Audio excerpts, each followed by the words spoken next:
Next question ये कह रहा है कि जैसे जैसे उनतास बढ़ता है यानी कि ऊंचाई बढ़ता है तो वायुमंडलीय दाब पर क्या प्रभाव पड़ता है। जैसे जैसे ऊंचाई बढ़ता है तो वायुमंडलीय दाब आपको पता है कि घटता है, यानी राइट आंसर क्या होगा, ऑप्शन हम बी को टिक करेंगे। ठीक है, बी बिल्कुल करेक्ट आंसर है। सेकेंड क्वेश्चन है कि ग्रेगर मेंडल निम्न में से किसके प्रतिपादन हेतु प्रसिद्ध है। तो ग्रेगर मेंडल का संबंध आपको पता है कि अनुवांशिकी के नियम इन्होंने दिया था, तो यहाँ पे सही आंसर होगा ऑप्शन सी। अनुवांशिकता के जनक के रूप में इनको जाना जाता है ग्रेगर मेंडल को। और इन्होंने अनुवांशिकी में किस पौधे का प्रयोग किया था, तो मटर का। ठीक है, ये ध्यान रखिएगा। नेक्स्ट क्वेश्चन है कि यदि किसी चलती हुई वस्तु के वेग को दोगुना कर दिया जाए तो इसका बताइए कि क्या प्रभाव पड़ेगा। तो अगर हम इसका वेग दुगना करते हैं तो देखिए फ्रेंड्स, हम यहाँ पे कह सकते हैं इसका गतिज ऊर्जा 4 गुनी हो जाएगी। कैसे निकालेंगे, तो इसका वेग यानी कि भी अगर पहले से बढ़ जाता है, ये 2 भी हो जाता है, तो यहाँ पे ध्यान दीजिएगा। आपको पता है कि काइनेटिक एनर्जी क्या होता है, काइनेटिक एनर्जी यानी कि गतिज ऊर्जा 1/2 mv² होता है। ठीक है, तो 1/2 m को हम ज्यों कहते हुए छोड़ते हैं, भी के जगह पे 2 भी हो जाता है, यानी कि अगर स्क्वायर होता है तो 2 भी का स्क्वायर का मतलब यहाँ पे कह सकते हैं कि 4v² हो जाएगा। 4 पहले अगर हम ला देते तो 1/2 और mv², तो ये पहले का कितना बढ़ गया, 4 गुना। सही आंसर हो गया आपका ऑप्शन सी। यहाँ पे एक चीज़ आपको ध्यान रखना है कि काइनेटिक एनर्जी बराबर जो फॉर्मूला होता है 1/2 mv² होता है, ये मोस्ट इंपॉर्टेंट है। नेक्स्ट क्वेश्चन की निम्नलिखित में से किस गैस का प्रतिशत मान या फिर कह सकते हैं कि आयतन वायुमंडल में सबसे कम है। ध्यान दीजिएगा, सबसे कम आपसे पूछा जा रहा है, तो चलिए हम यहाँ पे एक करके देखते हैं। आर्गन की बात करें तो वायुमंडल में कितना कह सकते हैं, 0.93%। ठीक है, कार्बन डाइऑक्साइड की बात करें तो 0.03%, और नाइट्रोजन आपको पता है सबसे ज़्यादा है, लगभग कह सकते हैं 78%। ऑक्सीजन की मात्रा 20 पॉइंट समथिंग आता है, यानी लगभग 21% हम मान लेते हैं। तो अब यहाँ पे देखिए सबसे कम पूछा जा रहा है, तो अकॉर्डिंग टू ऑप्शन सबसे कम 0.03% कार्बन डाइऑक्साइड, ऑप्शन बी को टिक करेंगे। ठीक है, आर्गन और कार्बन डाइऑक्साइड की मात्रा आपको हमेशा याद रखना है, क्योंकि अक्सर ये पॉइंट से लेकर के गलती की जाती है। 0.93 आर्गन और 0.03% कार्बन डाइऑक्साइड। ठीक है, नेक्स्ट वन की मानव हृदय में शुद्ध रक्त पाया जाता है। मानव हृदय में शुद्ध रक्त पाया जाता है महाधमनी एवं वायन निलय में, यानी राइट आंसर यहाँ पे ए को टिक करेंगे। नेक्स्ट क्वेश्चन क्या है कि परमाणु जिनमें प्रोटॉनों की संख्या समान परंतु न्यूट्रॉनों की संख्या भिन्न भिन्न रहती है क्या कहलाते हैं। बताइए कि परमाणु संख्या वो कौन से जिसमें प्रोटॉनों की संख्या तो समान लेकिन न्यूट्रॉनों की संख्या भिन्न भिन्न होती है, उनको हम लोग क्या कहते हैं, समस्थानिक। ठीक है, समस्थानिक में आपको पता है फ्रेंड्स क्या होता है कि प्रोटॉन की संख्या यानी कि परमाणु संख्या समान और न्यूट्रॉन की संख्या भिन्न का मतलब यहाँ पे कह देंगे कि द्रव्यमान संख्या भिन्न हो जाता है। तो यहाँ पे हम कह सकते हैं कि समस्थानिक यानी कि आइसोटॉप इसको कहा जाता है। राइट आंसर होगा ऑप्शन डी। ठीक है, ये क्वेश्चन अक्सर पूछा जाता है, इसको अच्छे से ध्यान में रखिएगा। नेक्स्ट क्वेश्चन क्या कह रहा है कि निम्नलिखित में से कौन सा सिद्धांत उद्देशिका का व्याख्या के लिए डार्विन द्वारा प्रतिपादित नहीं किया गया था। डार्विन द्वारा प्रतिपादित नहीं किया गया था अंगों का उपयोग और अनुप्रयोग, ऑप्शन बी यहाँ पे करेक्ट आंसर है। नेक्स्ट वन की टीनिया पेडिस नामक कवक से उत्पन्न होने वाली बीमारी कौन सी है। टीनिया पेडिस, टीनिया पेडिस नामक कवक से उत्पन्न होने वाली बीमारी कह सकते हैं, यहाँ पे राइट आंसर होगा athlete foot. Right answer will be option B, athlete foot. ठीक है, कवक से होने वाला बीमारी है। अगला पॉइंट्स, नेक्स्ट वन ये कह रहा है कि जब कालीन को छड़ी से पीटा जाता है तो उससे धूल बाहर निकल जाती है। न्यूटन द्वारा प्रतिपादित निम्नलिखित में से कौन सा नियम इस परिघटना की सही व्याख्या करता है। तो सही व्याख्या करेगा ऑप्शन ए, यानी कि गति का पहला नियम। राइट आंसर यहाँ पे होगा ऑप्शन ए, जिसको हम लोग जड़त्व के नियम के नाम से भी जानते हैं। अगला पॉइंट्स क्या है, अंतरिक्ष यात्री निर्वात में सीधे खड़े नहीं रह सकते, इसका कारण क्या है। अंतरिक्ष यात्री निर्वात में सीधे खड़े नहीं रह सकते, इसका कारण है कि गुरुत्व नहीं होता है। ऑप्शन ए करेक्ट होगा, गुरुत्व नहीं होता है। नेक्स्ट क्वेश्चन की निकट दृष्टि दोष दूर करने के लिए निम्नलिखित में से कौन सा लेंस प्रयोग किया था। देखिए बहुत सिंपल सा क्वेश्चन है, लेकिन यहाँ पे जो वर्ड लिखा गया ना, इसकी वजह से थोड़ा सा आप मिस्टेक कर देंगे, तो इसको आप अच्छे से ध्यान रखिएगा। और मैं आपको हमेशा रिकमेंड करता हूँ कि अब आजकल का जो कंपटीशन हो गया ना, उसमें आपको थोड़ा सा इंग्लिश वाले वर्ड को भी ध्यान में रख के चलना है। लेकिन एग्जाम्स में फ्रेंड्स क्या होता है कि पहले जो हिंदी वर्ड पूछा जाता था, लेकिन अब ज़्यादातर आपको इंग्लिश में ही कन्वर्ट करके इंग्लिश वर्ड वाले ही पूछे जाते हैं। तो ऐसे में आपको ध्यान में रखना है हिंदी और इंग्लिश दोनों वर्ड। ठीक है। तो अगर हम यहाँ पे देखें जैसे नदोत्तर लेंस और उदोत्तर लेंस, उनतोत्तर लेंस, तो हो सकता है शायद इसको समझने में दिक्कत हो, लेकिन अगर आपको इंग्लिश वाला वर्ड पता होता तो आप आसानी से गेस कर सकते थे कि कन्वेक्स जो लेंस होता है इसको हम लोग उत्तल लेंस कहते हैं, और कनकेव का मतलब हो गया अवतल, ठीक है। तो आपको पता है कि निकट दृष्टि दोष मैंने आपको क्या बताया था, निकट पे यानी कि निकट में 3 लेटर है तो इस पर आप बढ़ा करके 4 कर लीजिए, यानी कि अवतल, उत्तल निकट के लिए अवतल हो गया, तो 4 वाला लेटर आपका हो जाएगा अवतल। राइट आंसर यहाँ पे बी को टिक करेंगे। ठीक उस तरह से 2 के लिए मैंने आपको बताया था कि बढ़ा लीजिए 2 के लिए 3, ठीक है, 2 के लिए 3 यानी कि दूर के लिए उत्तल लेंस, ठीक है, दूर दृष्टि दोष के दूर करने के लिए उत्तल लेंस का प्रयोग करते हैं। क्लियर। तो यहाँ पे राइट आंसर आपका क्या होगा, ऑप्शन बी। चलिए अगला पॉइंट्स, किसी मनुष्य के शरीर का सामान्य तापक्रम होता है, किसी मनुष्य के शरीर का सामान्य तापक्रम कितना होता है। तो यहाँ पे आपको पता है कि फ़ारेनहाइट में अगर हम बात करें तो 98.4 डिग्री सेल्सियस, ये भी करेक्ट है, 4 डिग्री फ़ारेनहाइट सॉरी, और सेल्सियस की बात करें तो 37 डिग्री सेल्सियस, ये भी सही है, और केल्विन की बात करें तो 310 केल्विन, ये बिल्कुल सही है। तो यहाँ पे कह सकते हैं कि उपरोक्त सभी के सभी बिल्कुल सही है, ऑप्शन हम यहाँ पे डी को टिक करेंगे। नेक्स्ट पॉइंट कि एक प्रिज्म से गुजरने पर जो प्रकाश सबसे अधिक अपरिवर्तित होता है, ठीक है, वो कौन सा है। अपवर्तित यानी कि यहाँ पे हम कह सकते हैं कि विचलित होता है, सबसे अधिक अगर विचलित की बात करें तो श्वेत प्रकाश जब 7 रंगों में विभक्त होता है, कुछ इस तरह से होता है, जो प्रिज्म से होकर गुजरता है 7 रंगों में, सबसे ऊपर में हमारा रेड होता है, लेकिन सबसे ज़्यादा जो नीचे विचलित करता है वो हमारा बैंगनी कलर होता है। तो यहाँ पे हम कह सकते हैं कि सबसे ज़्यादा जो विचलित करता है, अपवर्तित होता है, वो कौन सा है, वॉयलेट यानी कि बैंगनी। यहाँ पे हम ऑप्शन डी को टिक करेंगे, ठीक है, डी बिल्कुल करेक्ट आंसर हो जाता है। सबसे कम आपका रेड कलर जो कि विचलित होता है, और जो भी कलर जो होंगे, ध्यान दीजिएगा, जो कलर सबसे ज़्यादा विचलित करेंगे उनका तरंगदैर्घ्य सबसे कम होगा, तो ये आपको याद रखना है। नेक्स्ट क्वेश्चन देखिए, डॉक्टरों द्वारा मरीजों के उदर के अंदर का परीक्षण, जिसको हम लोग एंडोस्कोप द्वारा किया जाता है, तो ये बताइए कि किस सिद्धांत पर कार्य करता है। एंडोस्कोप आंतरिक, शरीर के आंतरिक परीक्षण के लिए इसका इस्तेमाल किया जाता है एंडोस्कोप। तो ये किस सिद्धांत पर कार्य करता है, प्रकाश का आंतरिक परावर्तन। यहाँ पे राइट आंसर होगा ऑप्शन ए। अगला पॉइंट्स, किसी ठोस पदार्थ के बिना द्रव में बदले सीधे वाष्प अवस्था में परिवर्तित होने को क्या कहते हैं। अगर किसी पदार्थ को गर्म करते हैं तो वो क्या होता है कि डायरेक्ट सॉलिड से लिक्विड में चेंज हुए बिना वो गैसीय फॉर्म में चला जाता है, तो इसको हम लोग क्या कहते हैं। इस जो परिवर्तन होता है इस अवस्था को हम लोग कहते हैं ऊर्ध्वापातन, ठीक है, ऊर्ध्वापातन, जिसको इंग्लिश में सब्लिमेशन कहते हैं, तो इसको याद रखिएगा। अगर एग्जाम्पल के रूप में बात करें तो सबसे अच्छा एग्जाम्पल इसका माना जाता है कपूर, ठीक है, कपूर को जैसे ही गर्म करते तो वो क्या होता है, डायरेक्ट वो गैसीय फॉर्म में उड़ जाता है। चलिए अगला पॉइंट देखिए, शुष्क सेल यानी कि बैटरी निम्नलिखित में से किनका विद्युत अपघट्य के रूप में प्रयोग होता है। विद्युत अपघट्य के रूप में अमोनियम क्लोराइड के साथ साथ zinc chloride, right answer option A को टिक करेंगे। नेक्स्ट पॉइंट की पौधे के किस भाग को केसर के रूप में इस्तेमाल किया जाता है। केसर कह सकते हैं एक प्रकार का भूमिगत तना है, और यहाँ पे ध्यान दीजिएगा कि इसका इस्तेमाल हम लोग वर्तिका और वर्तिकाग्र, ठीक है, केसर के वर्तिका और वर्तिकाग्र, जिसको स्टिग्मा कहते हैं, इस्तेमाल किया जाता है। राइट आंसर होगा ऑप्शन सी। सोल्डर के रूप में प्रायः कौन से पदार्थ प्रयोग में लाए जाते हैं। सोल्डर के रूप में प्रायः हम कह सकते हैं सीसा और टीन, बी यहाँ पे करेक्ट होगा, सीसा और टीन। जे थॉमसन द्वारा प्रस्तावित मॉडल ऑफ एक्शन को आमतौर पर किस नाम से जाना जाता है, किस मॉडल कहा जाता है, कौन सा मॉडल के नाम से जाना जाता है। तो इसको हम लोग पाल्म और पुडिंग मॉडल के नाम से जानते हैं। अक्सर ये पूछा जाता है कि पाल्म और पुडिंग मॉडल के प्रस्तावना किसने दिया था, तो जे थॉमसन, यहाँ पे ध्यान रखेंगे। नेक्स्ट क्वेश्चन जो कि बहुत ज़्यादा इंपॉर्टेंट प्रश्न है कि नेचुरल सिलेक्शन का सिद्धांत किसने दिया। प्राकृतिक चयन जिसका हिंदी होता है, नेचुरल सिलेक्शन का सिद्धांत दिया था चार्ल्स डार्विन, ठीक है, सी यहाँ पे करेक्ट होगा। नेक्स्ट क्वेश्चन से कि निम्नलिखित में से कौन सही सुमेलित नहीं है। ध्यान दीजिएगा, कौन सही सुमेलित नहीं है। तो अगर हम यहाँ पे बात करें तो स्टेथोस्कोप के जो कि हृदय की ध्वनि सुनने के लिए बिल्कुल सही है। सिर्फ गैमेनोमीटर का रक्तचाप को मापने के लिए, कैरेट मीटर सोने की शुद्धता पता लगाने के लिए ये भी सही है। तो सभी के सभी सही है, डी को टिक कर सकते हैं।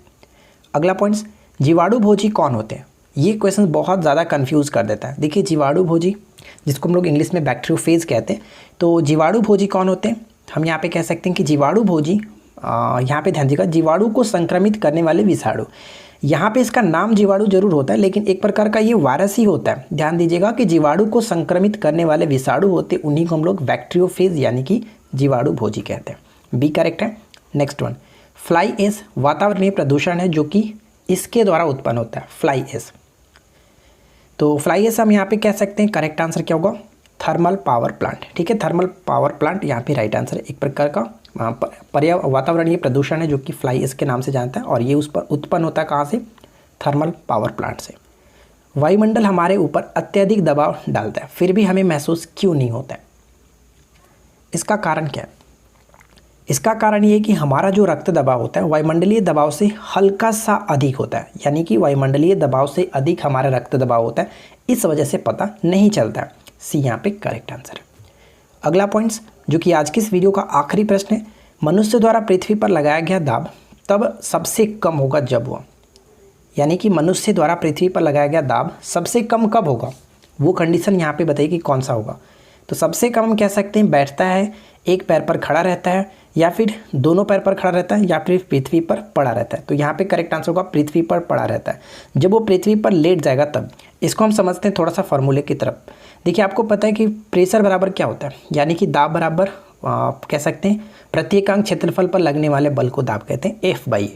तो अब यहाँ पे आप देख रहे हैं कि अगर क्षेत्रफल कम होगा, क्षेत्रफल कम होगा तो क्या होगा, दाब बढ़ेगा। ठीक है, इस तरह से कह सकते हैं कि क्षेत्रफल कम होगा तो दाब बढ़ेगा, ये आप समझिए। तो यहाँ पे हम पढ़ भी सकते हैं कि किसी वस्तु का पृष्ठीय क्षेत्रफल जितना अधिक होगा उसका दाब उतना ही कम होगा, यानी कि क्षेत्रफल कम होगा तो दाब बढ़ेगा, और दाब अगर हम क्षेत्रफल को बढ़ा देते हैं तो दाब हमारा कम हो जाएगा। तो क्षेत्रफल यहाँ पे देखिए ज़्यादा बढ़ जा रहा है। कहने का मतलब ये हुआ कि पृथ्वी पर अगर व्यक्ति लेट जाता है तो वो काफ़ी ज़्यादा क्षेत्रफल को, सरफेस को कवर कर रहा है, जिस वजह से उसका जो प्रेशर होगा वो कम लगेगा। ठीक है, तो यहाँ पे समझ सकते हैं कि उतना ही कम किसी पृष्ठ पर लगाएगा। अतः मनुष्य जब पृथ्वी पर लेटा पड़ा होगा तब वहाँ पर कह सकते हैं कि पृथ्वी द्वारा कम दाब लगेगा।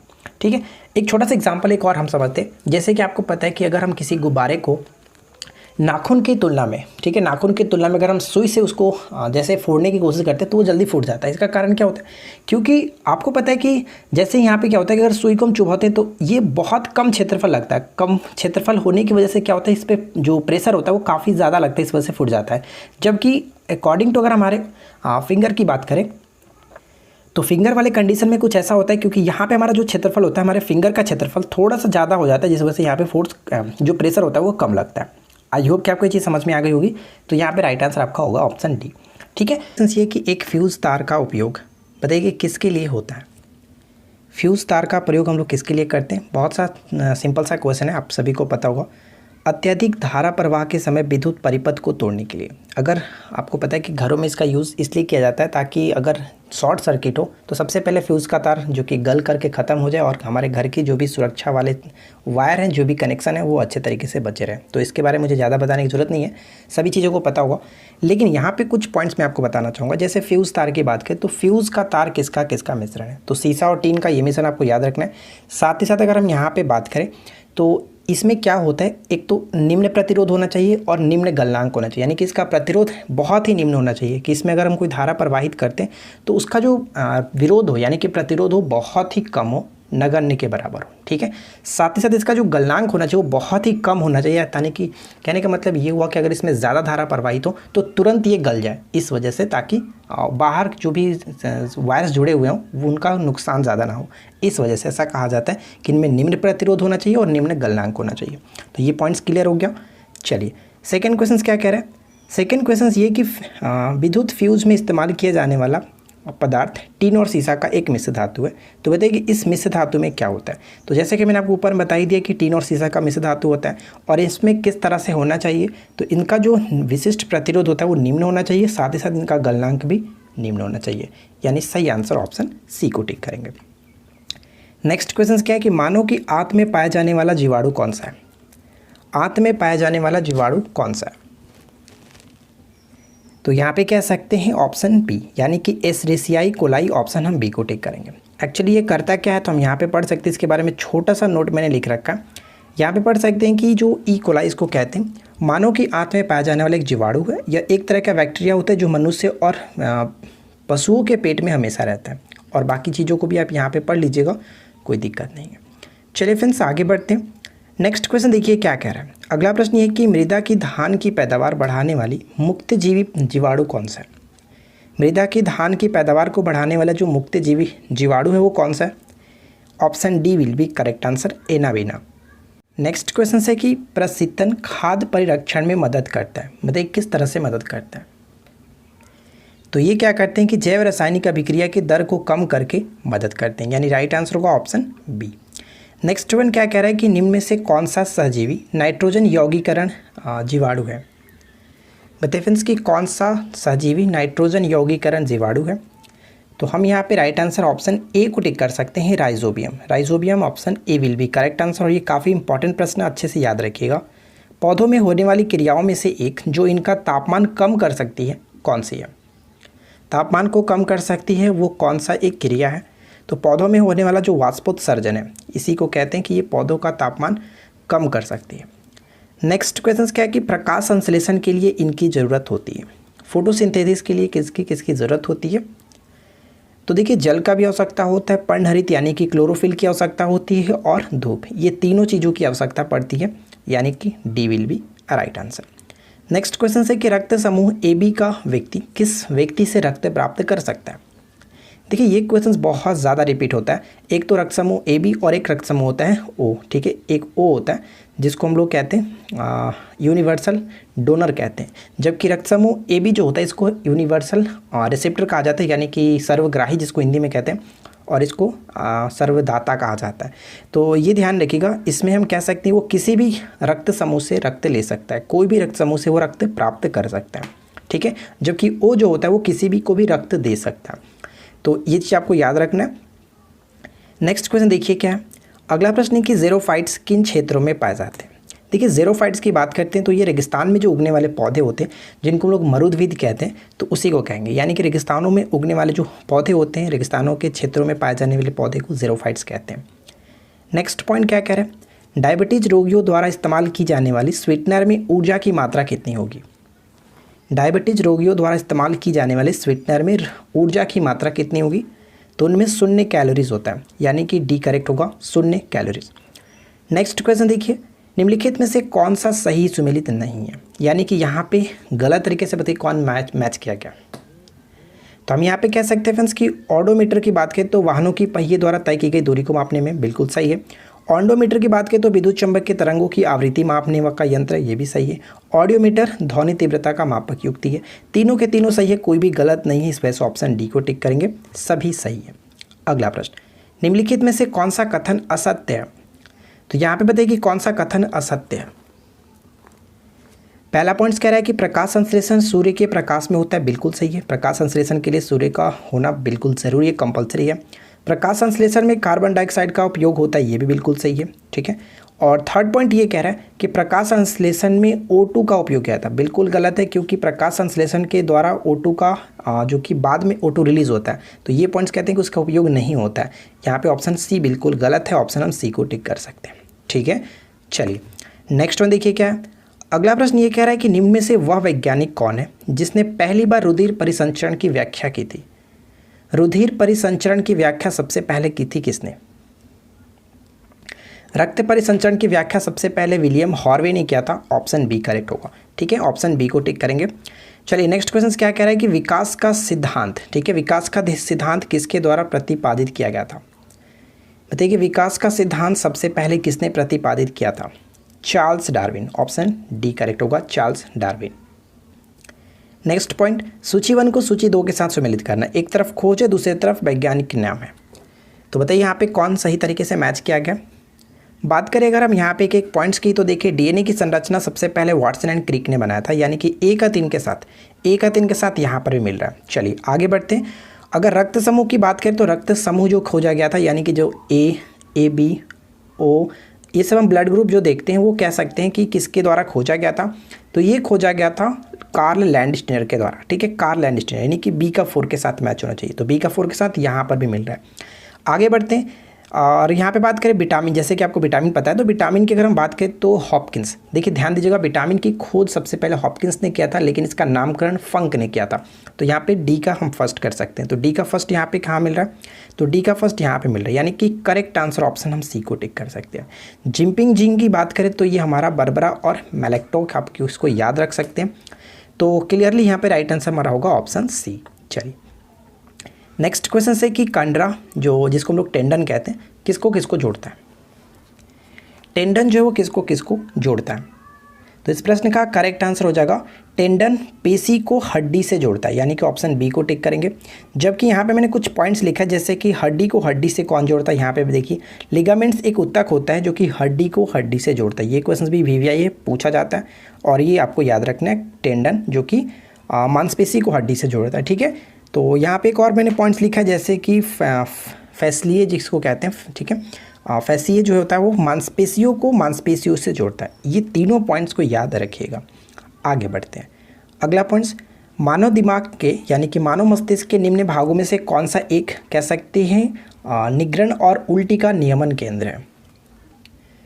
तो ये होता है medulla oblongata, option C will be correct answer. चलिए आगे बढ़ते हैं।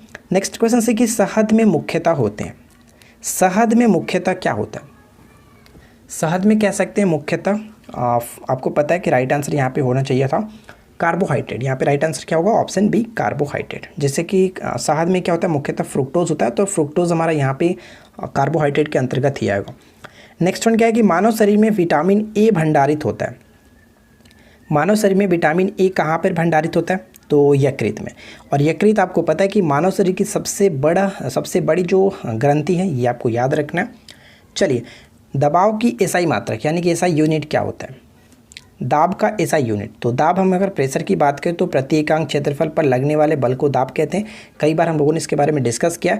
और एफ की बात करें तो न्यूटन, और यहाँ पे अगर एरिया की बात करें तो मीटर स्क्वायर। तो यहाँ पे अगर देखें तो न्यूटन प्रति मीटर स्क्वायर करेक्ट आंसर होगा, ऑप्शन सी, न्यूटन प्रति वर्ग मीटर, ऑप्शन सी को टिक करेंगे। नेक्स्ट वन है कि ग्रीन ब्लड किसे कहा जाता है। बताइए कि ग्रीन ब्लड के नाम से किसे जाना जाता है। तो ध्यान दीजिएगा, ग्रीन ब्लड के नाम से हम लोग गेहूं के छोटे पौधे को हम कह सकते हैं, ऑप्शन ए। यहाँ पे ध्यान से समझिएगा कि रासायनिक जांच से ज्ञात हुआ है कि गेहूं के पौधे का रस हमारे रक्त के बहुत मिलता जुलता है, और इस रस को हम लोग ग्रीन ब्लड के उपमा देते हैं, यानी कि ग्रीन ब्लड के नाम से जान देते हैं। ठीक है, तो ध्यान रखिएगा। चलिए अगला क्वेश्चन देखिए क्या है, कार्बोहाइड्रेट के विभिन्न प्रकारों के संदर्भ में निम्नलिखित पर विचार कीजिए। यहाँ पे एमिनो अम्ल है, स्टार्च है और शर्करा है। तो यहाँ पे आपको बताना है कि उपरोक्त में से कौन सा कार्बोहाइड्रेट का प्रकार नहीं है। ध्यान से पढ़िएगा, नहीं है। तो ऊपर में लोग तो देख ही चुके थे कि शर्करा एक प्रकार का कार्बोहाइड्रेट होगा, तो ये तो क्लियर है। स्टार्च में भी कार्बोहाइड्रेट होता है, लेकिन अमीनो अम्ल की बात करें तो अमीनो अम्ल एक प्रकार का प्रोटीन है। तो यहाँ पे सिर्फ और सिर्फ करेक्ट आंसर क्या होगा, केवल एक, जिसमें कार्बोहाइड्रेट का प्रकार नहीं है, ये आपका प्रोटीन है। अगला प्रश्न, निम्नलिखित में से कौन सा कथन असत्य है। तो यहाँ पे देखिए 4 पॉइंट्स दिए गए, चारों को पढ़िए और बताइए कि कौन सा कथन असत्य है। विटामिन ए त्वचा और आंखों के लिए स्वास्थ्य रखता है, बिल्कुल सही है। विटामिन बी घाव भरने में, ये देखिए गलत हो गया, विटामिन बी घाव भरने में सहायक होता है, ये पॉइंट्स गलत है, क्योंकि आपको पता है कि विटामिन बी जो होता है वो कार्बोहाइड्रेट के पाचन में सहायक होता है, और साथ ही साथ घाव भरने में सहायक जो होता है वो विटामिन सी होता है। ये आपको याद रखना, विटामिन सी होता है घाव भरने में। तो ये पॉइंट्स हमारा गलत हो जाता है, ऑप्शन बी को टिक करेंगे। चलिए आज की इस वीडियो का आखिरी प्रश्न देख लीजिए, मानव शरीर में धीमी वृद्धि निम्नलिखित में से किसकी कमी के कारण होती है। मानव शरीर में धीमी वृद्धि निम्नलिखित में से किसकी कमी के कारण होती है। तो इस प्रश्न का करेक्ट आंसर ऑप्शन बी को टिक करेंगे, प्रोटीन। ठीक है, प्रोटीन करेक्ट आंसर है। देखिए फर्स्ट क्वेश्चन ये कह रहा है कि पौधे में कोशिका भित्ति का निर्माण करने वाले जटिल कार्बोहाइड्रेट को क्या कहते हैं। पौधों में कोशिका भित्ति का निर्माण करने वाले जटिल कार्बोहाइड्रेट को हम लोग सेलुलोज कहते हैं, ऑप्शन बी करेक्ट होगा, ध्यान रखेंगे। सेकेंड क्वेश्चन से कि नाभिक के अलावा कोशिका के किस कोशिकांग में डीएनए होता है। नाभिक के अलावा कोशिका के किस कोशिकांग में डीएनए होता है। तो एक तो होता है केंद्रक और दूसरा होता है माइटोकॉन्ड्रिया। यहाँ पे हम राइट आंसर फिलहाल ऑप्शन डी को टिक करेंगे, क्योंकि माइटोकॉन्ड्रिया हमारे पास दिख रहा है। क्वेश्चन नंबर 3 क्या कह रहे हैं, जीवों में अत्यधिक विविधता का कारण क्या है। जीवों में अत्यधिक विविधता का कारण क्या है। तो ध्यान दीजिएगा, इस प्रश्न का करेक्ट आंसर होगा ऑप्शन सी, उत्परिवर्तन। ठीक है, उत्परिवर्तन। और अगर आपसे पूछ ले कि उत्परिवर्तन का सिद्धांत किसने दिया था, तो हम लोगों ने कई बार डिस्कस किया है, उत्परिवर्तन का सिद्धांत H.T. व्रिज नामक वैज्ञानिक ने दिया था। अगला प्रश्न का राइट आंसर गेस कीजिए। जैव कोशिका का कौन सा भाग पावर हाउस कहलाता है? कोशिका के पावर हाउस के रूप में हम लोग माइटोकॉन्ड्रिया को ही जानते हैं। ऑप्शन सी करेक्ट आंसर है। चलिए अगला प्रश्न, कार्बोहाइड्रेट, प्रोटीन और वसा का पूर्ण पाचन कहाँ होता है? कार्बोहाइड्रेट्स, प्रोटीन और वसा का पूर्ण पाचन कहाँ पे होता है? तो ये होता है छोटी आंत में, जिसको कहीं कभी कभी क्षुद्रांत भी लिखता है, तो ध्यान रखिएगा छोटी आंत में। अगला प्रश्न बनता है, मछली से प्राप्त कॉड लिवर तेल किस विटामिन का समृद्ध स्रोत है? तो ये कह सकते हैं ऑप्शन यहाँ पे बिल्कुल सी होगा, क्योंकि विटामिन डी का ये प्रचुर स्रोत माना जाता है। नेक्स्ट वन क्या है? अगला प्रश्न है कि पानी में हवा का बुलबुला वैसे ही काम करेगा जैसा करता है, या फिर वैसे ही व्यवहार करता है जिस तरह से अवतल लेंस। ठीक है, अवतल लेंस, ये क्वेश्चन काफ़ी इंपॉर्टेंट है, एकदम वीवीआई प्रश्न है, इसको याद रखेंगे। और अवतल लेंस से संबंधित अगर हम बात करें तो सबसे पहले आपको पता होना चाहिए कि अवतल लेंस जो है वो निकट दृष्टि दोष को दूर करने में काम आता है। अक्सर ये क्वेश्चन पूछा जाता है, इसको याद रखेंगे। ठीक है ना, अवतल लेंस, निकट दृष्टि दोष। चलिए अगला प्रश्न क्या है? निम्नलिखित में से कौन अर्धचालक नहीं है? अर्धचालक नहीं है तो यहाँ पे सिलिकॉन भी है, जर्मेनियम भी है और गैलियम आर्सेनाइड भी है, लेकिन क्वार्ट्ज की बात करें तो ये अर्धचालक के अंतर्गत नहीं आता है। तड़ित चालक इमारतों को नष्ट होने से बचाते हैं, और कारण क्या रहा है कि ये आवेश को पृथ्वी तक भेज देते हैं। तो बताइए कि यहाँ पे राइट आंसर क्या होगा? तड़ित चालक इमारतों को नष्ट होने से बचाते हैं, बिल्कुल सही है। और ये क्यों बचाते हैं? क्योंकि क्या होता है कि जो भी आवेश आता है, आपने देखा होगा कि कोई भी जो ऊंचा बिल्डिंग होता है उस पर एक थोड़ा तांबे का लगा होता है, कोई रॉड वुड टाइप का बैठाया रहता है, तो वो उस पर जैसे ही आवेश गिरता है तो वो डायरेक्ट वो ज़मीन के अंदर से कनेक्ट रहता है, यानी ज़मीन के अंदर तक गया रहता है, और ये आवेश को पृथ्वी तक भेज देता है, जिससे भवन नष्ट होने से बचता है। तो यहाँ पे हम कह सकते हैं कि फर्स्ट और सेकंड दोनों सही है, और कारण जो है वो भी बिल्कुल सही स्पष्टीकरण है। तो ए और आर दोनों सही है, और आर ए का सही कारण भी है, तो ऑप्शन हम ए को टेक करेंगे। ठीक है, एक क्वेश्चन मैं आपसे पूछता हूँ कि तड़ित चालक का आविष्कार किसने किया था, ये आपको बताना है। ठीक है, तड़ित चालक का आविष्कार किसने किया था, नीचे कमेंट्स करके बताइएगा। अगला प्रश्न, नेक्स्ट वन है कि निम्न तापी इंजनों का अनुप्रयोग किया जाता है।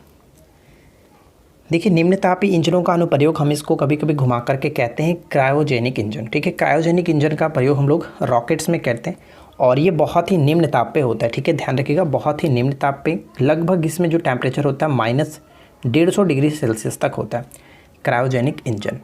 नेक्स्ट क्वेश्चन है कि प्रोटीन की कमी से निम्न में से कौन सी बीमारी होती है? बच्चों में ये होता है प्रोटीन की कमी से क्वासियोकर कह सकते हैं, ऑप्शन ए करेक्ट आंसर है। चलिए नेक्स्ट क्वेश्चन क्या है? अगला प्रश्न ये कह रहा है कि विद्युत मात्रा, जो विद्युत धारा इसको कह सकते हैं, विद्युत धारा की इकाई क्या होता है, उसका यूनिट क्या है? विद्युत धारा की यूनिट हम कह सकते हैं ऑप्शन डी, इनमें से कोई नहीं, क्योंकि विद्युत धारा का जो यूनिट होता है वो एम्पियर होता है। ठीक है ना, एम्पियर होता है। कूलम्ब आवेश का होता है, ओम प्रतिरोध का होता है, और वोल्ट मीटर का होता है, यानी कि हम कह सकते हैं विभव का वोल्ट, इस तरह से कह सकते हैं। चलिए नेक्स्ट वन देखिए क्या, न्यूटन के पहले नियम को क्या कहते हैं? न्यूटन के गति का जो पहला नियम है उसे हम लोग अन्य किस नाम से जानते हैं?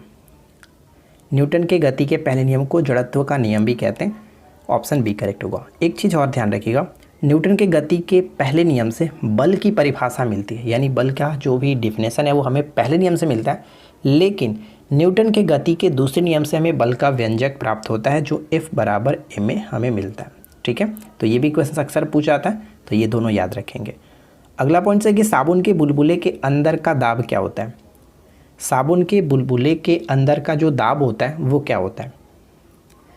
देखिए, वायुमंडलीय दाब से अधिक होता है। अगर वायुमंडलीय दाब से कम होगा तो वो तो वैसे भी फूट जाएगा, बनेगा ही नहीं। ठीक इसी तरह से हमारे शरीर का जो भी दाब है वो भी वायुमंडलीय दाब से अधिक होता है, थोड़ा सा अधिक होता है। ठीक है ना, ये भी याद रखेंगे। नेक्स्ट वन है कि निम्नलिखित में से कौन सी मात्रा जड़त्व का माप है? जड़त्व को मापने के लिए हम लोग किसका माप करते हैं? तो द्रव्यमान का। ठीक है, द्रव्यमान। यहाँ पे एक छोटा सा एग्जांपल हम लेना चाहें तो अगर आपसे पूछ ले कि दो वस्तुएं हमारे पास दिख रही है, एक मान लीजिए कि 1 का सिक्का है, और एक मान लेते हैं कि 5 का सिक्का है। 1 का सिक्का जो भी आपने देखा होगा पहले वाला या अभी वाला कोई दिक्कत नहीं, 5 का सिक्का हम पहले वाले रखते हैं जो मोटा वाला आता था, ठीक है ना।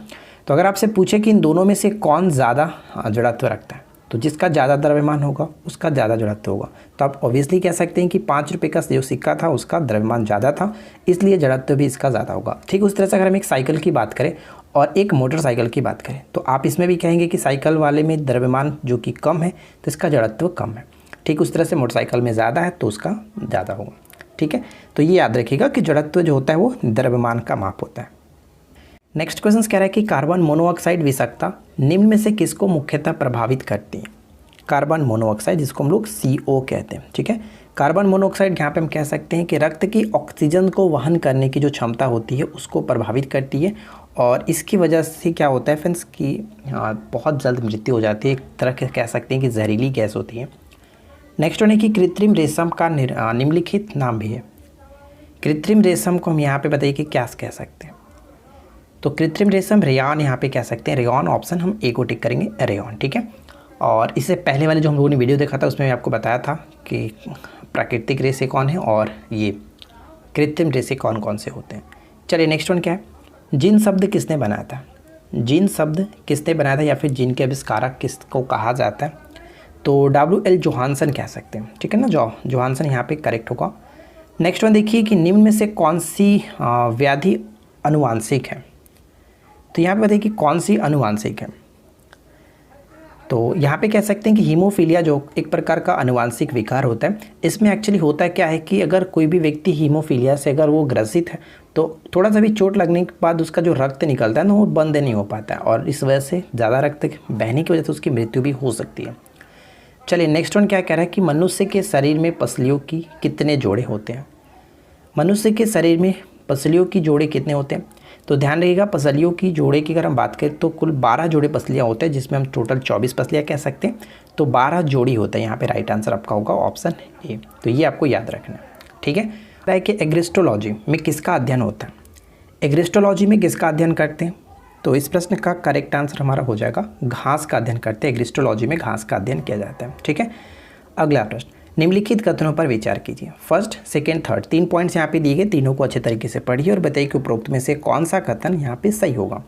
किसी वस्तु के वेग में प्रति इकाई समय में होने वाले परिवर्तन उसका त्वरण एक समान चाल से होता है। बिल्कुल सही है, कोई दिक्कत नहीं है। त्वरण का डेफिनेशन भी यही होता है कि वेग में परिवर्तन के दर को हम लोग त्वरण कहते हैं। ठीक है, नेक्स्ट पॉइंट है कि वृत्तीय पथ पर एक समान चाल से गतिमान किसी वस्तु की गति उसकी एक समान वृत्तीय गति होती है। ये भी सही है। और त्वरण का तो आपने यहाँ पे जस्ट देख लिया, डेफिनेशन के साथ ही यहाँ पे निकल जाएगा कि परिवर्तन के दर को हम लोग त्वरण कहते हैं, v-u/t। तो यहाँ पे तीनों के तीनों पॉइंट्स बिल्कुल सही है। ऑप्शन हम डी को टिक कर सकते हैं, 1, 2, 3। अगला प्रश्न देखिए, स्वतंत्र रूप से गिर रही एक वस्तु की गति निम्नलिखित में से किसका उदाहरण है। स्वतंत्र रूप से गिर रही एक वस्तु की गति निम्नलिखित में से किसका उदाहरण है। तो इस प्रश्न का करेक्ट आंसर जो होगा हम किसे टिक करेंगे, ऑप्शन ए को। ध्यान दीजिएगा, एक समान त्वरित गति। ठीक है, एक समान त्वरित गति। क्रेब्स चक्र में किसका संश्लेषण होता है। क्रेब्स चक्र में किसका संश्लेषण होता है, तो पायरुविक अम्ल, option B will be correct answer, pyruvic अम्ल। चलिए इस वीडियो का लास्ट क्वेश्चन देखिए, दो युग्मकों के संयोजन को क्या कहते हैं। दो युग्मकों के संयोजन को हम लोग निषेचन कहते हैं। ठीक है, नर और मादा जो आपको पता होगा संयोजन, जिसको निषेचन कहा जाता है। क्वेश्चन बनता है कि अर्धसूत्री विभाजन होता है। अर्धसूत्री विभाजन जो होता है वो कह सकते हैं जनन कोशिकाओं में होता है। ऑप्शन हम बी को टिक करेंगे। साथ ही साथ इससे संबंधित कुछ पॉइंट्स अगर हम बात करें तो अर्धसूत्री विभाजन को सबसे पहले हम कह सकते हैं कि 1905 में फॉर्मर तथा मूरे ने कोशिकाओं में अर्धसूत्री को जो कि देखा था और उनका नाम दिया था मायोसिस। ठीक है, मायोसिस। और इसकी अगर खोज की बात करें तो इसकी खोज बीजमैन ने की थी। ठीक है, बीजमैन ने की थी, ये ध्यान रखिएगा। और देखिए फ्रेंड्स, अगर हम इससे संबंधित कुछ पॉइंट्स बात करना चाहें तो अर्धसूत्री विभाजन के संबंध में फार्मर तथा मूरे ने कोशिकाओं में अर्धसूत्री विभाजन को मायोसिस नाम दिया था। ठीक है, मायोसिस नाम दिया था। जबकि अगर हम बात करें कि अर्धसूत्री विभाजन की खोज किसने की थी तो बीजमैन ने की थी। बीजमैन नामक एक वैज्ञानिक थे, उन्होंने खोज किया था। लेकिन सर्वप्रथम इसके बारे में विस्तृत जो अध्ययन किया गया था किसने किया था, स्ट्रासबर्गर। ठीक है, स्ट्रासबर्गर ने किया था 1888 में। तो ये सभी पॉइंट्स आपको याद रखना है। देखिए सेकंड क्वेश्चन क्या कह रहा है, मानव में पीत का स्राव होता है। मानव में पीत का स्राव कहाँ से होता है। तो ध्यान दीजिएगा, मानव में पीत का स्राव यकृत से होता है, ठीक है, यकृत से होता है, जबकि पीत का जमाव कहाँ पे होता है, पित्ताशय में होता है। पीत एक प्रकार का कह सकते हैं कि क्षारीय द्रव है, तो क्षारीय द्रव होने का मतलब इसका पीएच वैल्यू 7 से ज़्यादा होगा, तो कितना होता है 7.7, ठीक है, 7.7 इसका पीएच वैल्यू होता है। और हल्के पीले रंग का, ठीक है, पीले हरे रंग का ये एक प्रकार का क्षारीय द्रव होता है, ध्यान रखेंगे। क्वेश्चन नंबर 3 क्या कह रहा है कि निम्न में से कौन सा एंजाइम अग्नाशय द्वारा स्रावित होता है, अग्नाशय द्वारा स्रावित होता है। तो ध्यान दीजिएगा, अग्नाशय से हम कह सकते हैं मेनली 3 जो कि एंजाइम होते हैं, जैसे ट्रिप्सिन होता है, माइलेज होता है, लाइपेज होता है। तो यहाँ पे ट्रिप्सिन को हम टेक कर सकते हैं, C will be correct answer. 4th question, ampere second किसकी इकाई है, एम्पियर सेकेंड किसकी इकाई होती है। तो आपने पढ़ा होगा Q बराबर IT होता है, ठीक है, Q बराबर IT होता है, आपने ये फार्मूला डेफिनेटली पढ़ा होगा। तो अगर हम यहाँ पे बात करें, Q का मतलब आवेश होता है, ठीक है, यहाँ पे आवेश को डिनोट किया जाता है Q से। तो I का मतलब क्या हुआ, विद्युत धारा जिसका एम्पियर होता है, कह सकते हैं एम्पियर, और T का मतलब सेकंड, एम्पियर सेकंड किसका, आवेश का। राइट आंसर क्या हो गया, ऑप्शन ए, आवेश, ठीक है ना। चलिए क्वेश्चन नंबर 5 है, सर्किट में बिजली के प्रवाह का पता लगाने हेतु निम्नलिखित में से किस उपकरण का प्रयोग किया जाता है। या फिर हम इस तरह से भी कह सकते हैं कि विद्युत धारा का पता लगाने के लिए हम लोग किसका प्रयोग करते हैं, गैल्वेनोमीटर, ठीक है, गैल्वेनोमीटर जो होता है विद्युत धारा का माप करता है, ऑप्शन ए करेक्ट होगा। नेक्स्ट क्वेश्चन की सूर्य को देखने के लिए किस यंत्र का प्रयोग किया जाता है, सूर्य को देखने के लिए किस यंत्र का प्रयोग करते हैं, ऑप्शन सी करेक्ट आंसर है, हेलियोस्कोप, सी विल बी करेक्ट आंसर, हेलियोस्कोप। एक सेमीकंडक्टर का विशिष्ट उदाहरण है, सेमीकंडक्टर का विशिष्ट उदाहरण निम्नलिखित में से कौन है। तो जर्मेनियम करेक्ट होगा, ऑप्शन बी जर्मेनियम। जर्मेनियम से संबंधित मैंने यहाँ पे कुछ पॉइंट लिखा है, जैसे जर्मेनियम एक रासायनिक तत्व है जिसका प्रतीक Ge होता है और इसका परमाणु संख्या कितना होता है, तो 32, ये भी आपको याद रखना है। यह एक कार्बन समूह में एक चमकदार कठोर भूरी सफ़ेद धातु है। शुद्ध जर्मेनियम एक अर्धचालक होता है। अगला प्रश्न, परमाणु आकार बताइए कि किस नाम की इकाई में व्यक्त किए जाते हैं, परमाणु आकार जो है वो किस नाम में व्यक्त की जाती है, तो फर्मी, ठीक है, फर्मी यहाँ पे करेक्ट होगा। अगर आपसे पूछ ले कि एक फर्मी बराबर कितना मीटर होता है, तो 10 के पावर -15 मीटर होता है, ये भी आपको याद रखना है, ठीक है।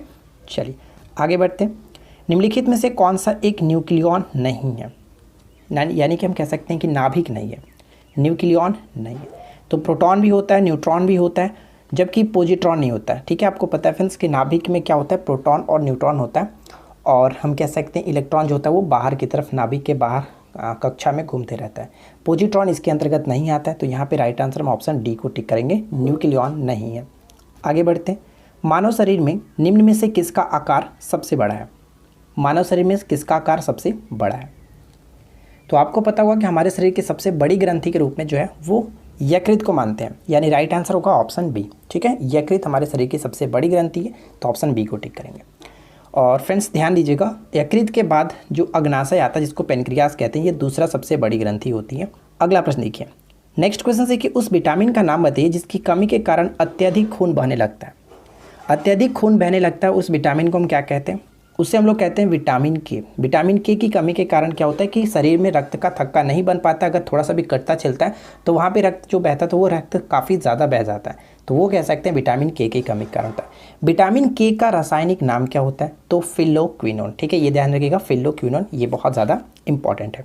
आगे बढ़ते हैं, नेक्स्ट क्वेश्चन है कि जब एक ही पादप में नर तथा मादा दोनों जनन संरचनाएँ पाई जाती हैं तो उन्हें हम लोग क्या कहते हैं।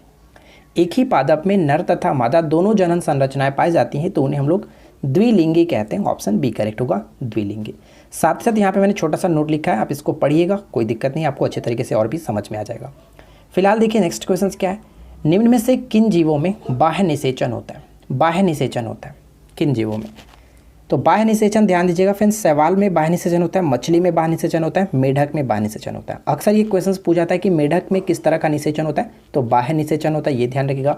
पूछा सकता है कि शैवाल में किस तरह का निषेचन होता है, बाह्य निषेचन होता है, तो ये सभी इंपॉर्टेंट है, शैवाल, मछली और मेढक। 1 2 4 1 2 4 ऑप्शन बी को टिक कर सकते हैं। साथ ही साथ बाह्य निषेचन क्या होता है यहाँ पे आप अच्छे तरीके से पढ़ करके भी समझ सकते हैं, मैंने नोट डाउन कर दिया। फिलहाल देखिए नेक्स्ट क्वेश्चन क्या कह रहा है, पक्षियों तथा सरीसृप वर्ग के प्राणियों द्वारा निषेचित अंडे का आवरण किस पदार्थ का बना होता है। पक्षियों तथा सरीसृप वर्ग के प्राणियों द्वारा निषेचित अंडे का आवरण किस पदार्थ का बना होता है, ऑप्शन बी कैल्शियम का।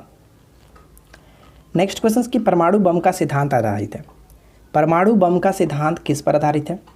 परमाणु बम जो होता है वो नाभिक के विखंडन पर आधारित होता है, जबकि हाइड्रोजन बम नाभिक के संलयन पर आधारित होता है। ये क्वेश्चन बहुत ज़्यादा इंपॉर्टेंट है, तो राइट आंसर यहाँ पे होगा ऑप्शन बी।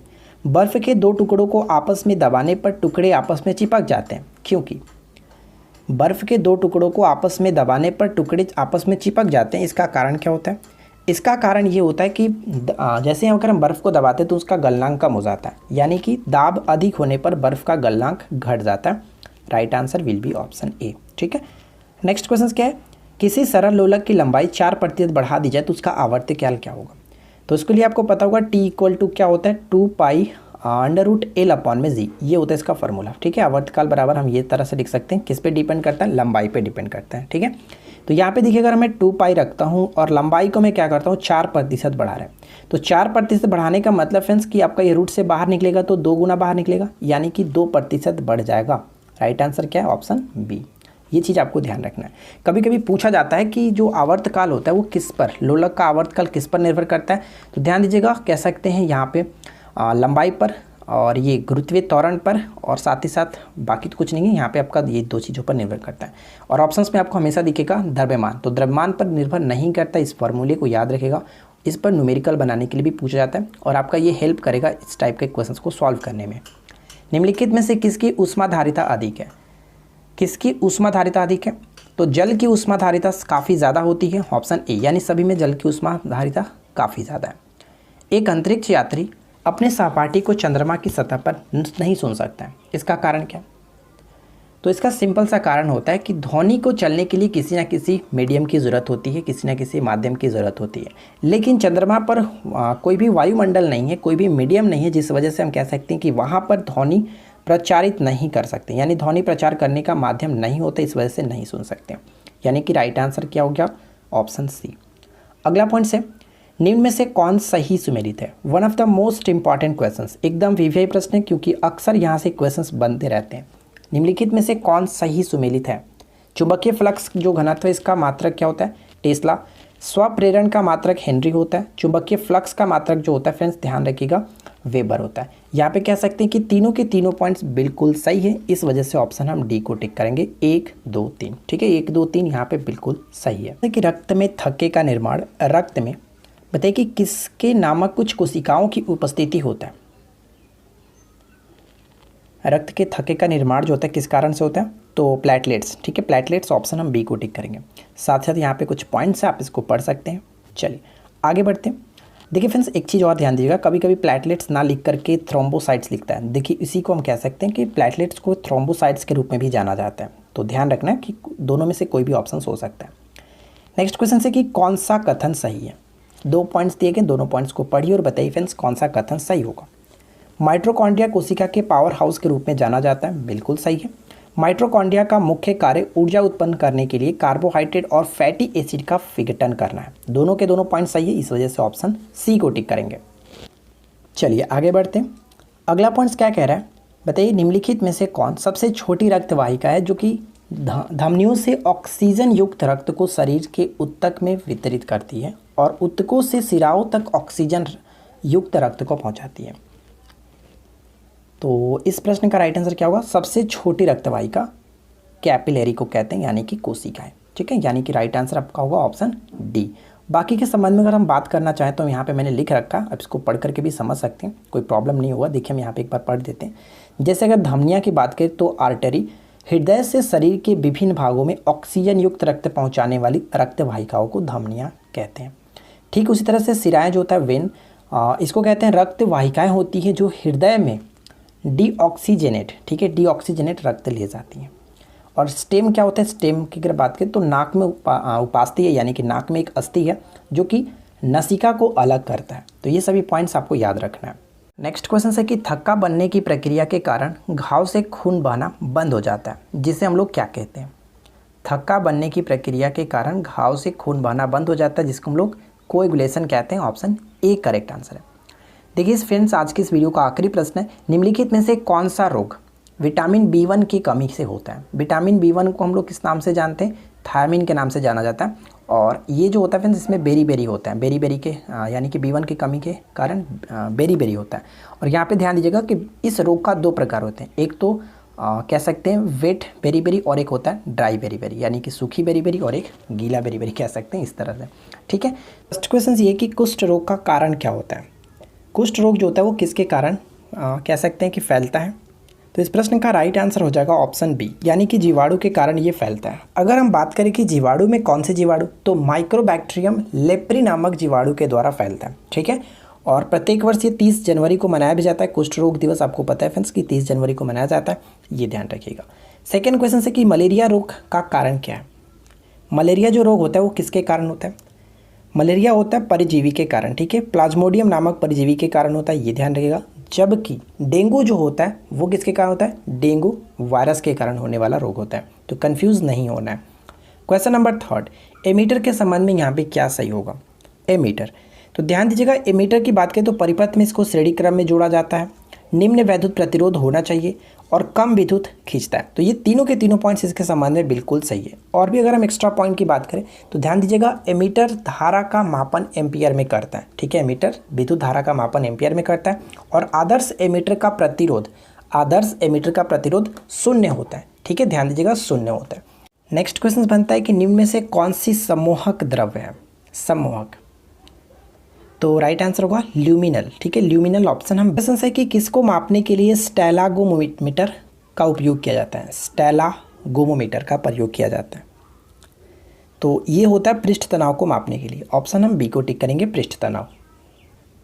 अगला प्रश्न है, रिक्टर पैमाने के बारे में निम्नलिखित में से कौन सा कथन गलत है। रिक्टर पैमाने यानी 1935 में चार्ल्स रिक्टर और गुटेनबर्ग द्वारा विकसित किया गया था, बिल्कुल सही है। यह एक लघु गणकीय पैमाना है, बिल्कुल सही। इसे भूकंप मापी के उपयोग में नापा जाता है, ये भी बिल्कुल सही है। तीनों के तीनों पॉइंट सही है, कोई भी गलत नहीं है। राइट आंसर कह सकते हैं उपरोक्त सभी कथन बिल्कुल सही है। अगला प्रश्न कह रहा है कि टाइफाइड या फिर मोतीझरा। ध्यान दीजिएगा, इसको एक और नाम से जानते हैं, मोतीझरा। हो सकता है कि टाइफाइड ना लिख करके कभी मोतीझरा लिख दे क्वेश्चन को टफ करने के लिए, तो इसको आप याद रखिएगा। इसके उपचार में प्रयुक्त दवा का नाम क्या है। इसमें उपयुक्त दवा जो प्रयोग की जाती है उसको कहते हैं क्लोरोमाइसिटिसिन। ठीक है, क्लोरोमाइसिटिसिन। यहाँ पे राइट आंसर आपका हो जाएगा ऑप्शन ए। ठीक है फ्रेंड्स, काफ़ी इंपॉर्टेंट है।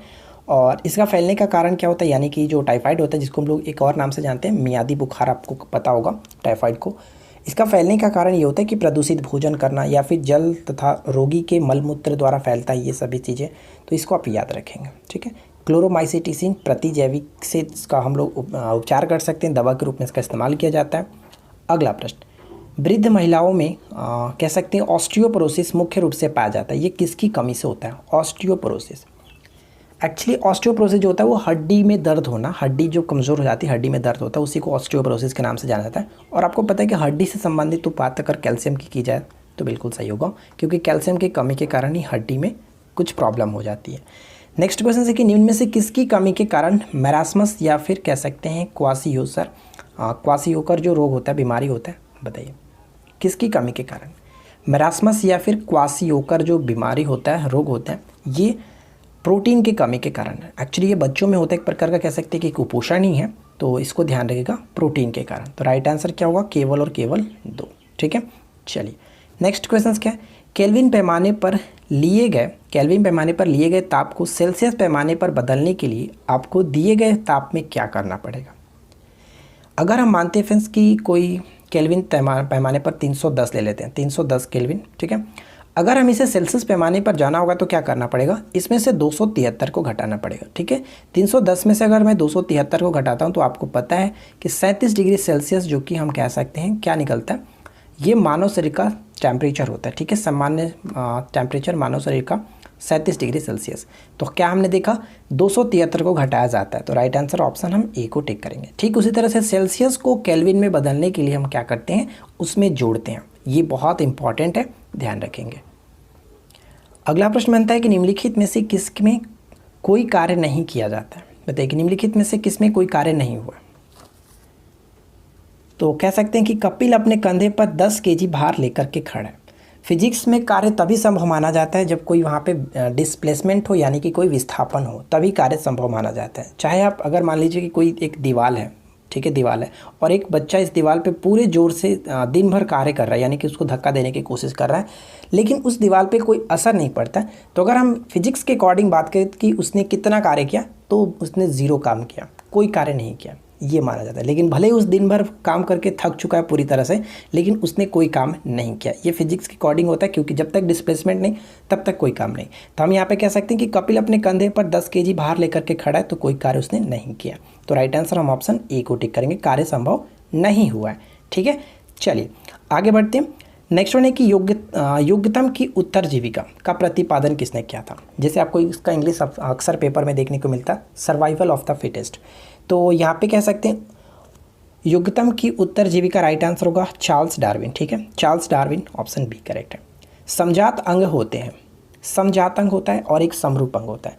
समजात अंग क्या होता है, संरचना में समान होते हैं। ठीक है फ्रेंड्स, ध्यान दीजिएगा, समजात अंग संरचना में समान होते हैं, जबकि समरूप अंग कार्य में समान होते हैं। तो फिलहाल यहाँ पे हम राइट आंसर ऑप्शन ए को टिक करेंगे। और इसके अंतर्गत अगर हम बात करें, जैसे समजात अंग के उदाहरण क्या क्या हो सकती हैं, पक्षी के पंख तथा घोड़े का अग्रपाद कह सकते हैं, मनुष्य का बाजू तथा गाय का अग्रपाद कह सकते हैं। ये सभी संरचना में तो समान होते हैं, लेकिन इनके कार्य अलग अलग होते हैं। ठीक है, तो ये आपको ध्यान में रखना है। चलिए नेक्स्ट क्वेश्चन क्या है, मनुष्य में द्विगुणित क्रोमोसोम की संख्या कितनी होती है। मनुष्य में द्विगुणित क्रोमोसोम की संख्या कितनी होती है। द्विगुणित यहाँ पे बात की गई है, इस वजह से हम लोग 23 को टिक करेंगे। गुणसूत्रों की संख्या 46 होता है, लेकिन द्विगुणित बात की गई है, इसलिए 23 को टिक करेंगे। नेक्स्ट वन, टिबिया नामक हड्डी किस में पाई जाती है। ये क्वेश्चन भी बहुत बार रिपीट हुआ है। टिबिया नामक हड्डी जो होता है वो टांग में पाया जाता है, बी करेक्ट है। अगला प्रश्न है, मुख में स्टार्च का शर्करा में पाचन किसके द्वारा होता है। मुख में स्टार्च का शर्करा में पाचन किसके द्वारा होता है, टाइलिन करेक्ट आंसर है, ऑप्शन बी टाइलिन के द्वारा। एपीफाइट्स वे पौधे होते हैं जो अन्य पौधों पर निर्भर होते हैं। एपीफाइट्स जिसको हम लोग अधिपादप के नाम से जानते हैं हिंदी में, एपीफाइट्स वे पौधे होते हैं जो अन्य पौधों पर निर्भर होते हैं यांत्रिक अवलंबन के लिए, यानी कि सपोर्ट्स के लिए, जो कि कह सकते हैं वो निर्भर करते हैं। और अधि जो पादप होते हैं यानी कि एपीफाइट्स होते हैं वैसे स्थान पर उगते हैं जहाँ पे वर्ष भर वर्षा होती रहती है। ठीक है, ये ध्यान रखिएगा। चलिए आगे बढ़ते हैं। नेक्स्ट वन है कि जैविक जगत में होने वाले कार्य, गुण व पद्धति के अध्ययन के इस ज्ञान को मशीनी जगत में उपयोग करने को क्या कहते हैं। इसे हम लोग किस नाम से जानते हैं, बायोनिक्स के नाम से जाना जाता है, ऑप्शन ए करेक्ट होगा बायोनिक्स। जीवों की उत्पत्ति का आधुनिक विचारधारा प्रस्तुत किया। जीवों की उत्पत्ति का आधुनिक विचारधारा किसने प्रस्तुत किया था, Oparin, D will be correct answer, Oparin. ठीक है, ओपैरिन करेक्ट होगा। अगला प्रश्न है कि जीवों के निम्नलिखित प्रकारों का विचार कीजिए, निम्नलिखित प्रकारों पर विचार कीजिए, चमगादड़, मधुमक्खी और पक्षी। तो बताइए उपयुक्त में से कौन परागणकारी है। परागण किसके किसके कारण होता है, किसके द्वारा होता है। तो चमगादड़ से भी होता है, मधुमक्खी से भी होता है और पक्षी से भी होता है। अक्सर आपको ये पता होगा फ्रेंड्स, पूछा जाता है कि पक्षियों से होने वाले परागण को क्या कहते हैं, जिसको हम लोग ऑर्निथोफिली के नाम से जाना जाता है। ये बहुत इंपॉर्टेंट है। तो फिलहाल यहाँ पे राइट आंसर आपका हो जाएगा ऑप्शन 1, 2, 3।